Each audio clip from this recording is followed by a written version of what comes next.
Decades ago, everyone wanted to be a millionaire, which makes sense. Average cost of a house in 1980 was $47,000.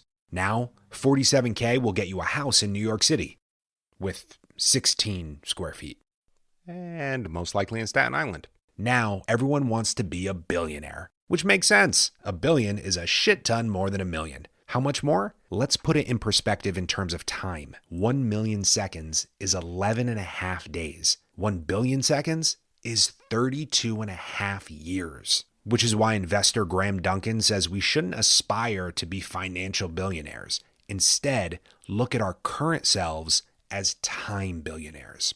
Because our most valuable asset isn't cash, stocks, real estate, or pork bellies. It's time.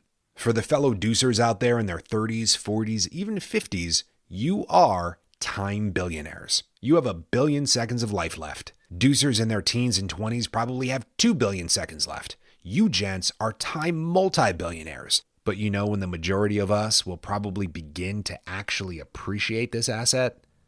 When we're just about out of it. In his book On the Shortness of Life, the Stoic philosopher Seneca said, "It is not that we have a short space of time, but that we waste much of it." It's important we keep this at the forefront of our minds. To help with this, writer Tim Urban came up with the life calendar. It looks like a sheet of graph paper that breaks down our life into weeks. Each box represents 1 week, and each row represents 1 year. You shade in all the boxes to symbolize all the weeks of life you've lived up until now. I've kept my life calendar on the wall above my desk. It's the perfect visual representation, not just of time past, but of how much time I have left. When I want to procrastinate, when I feel fear holding me back from all the things I want to accomplish, I look to my life calendar.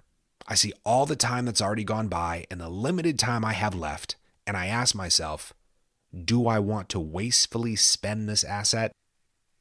Or do I want to wisely invest it in the things that I was born to do?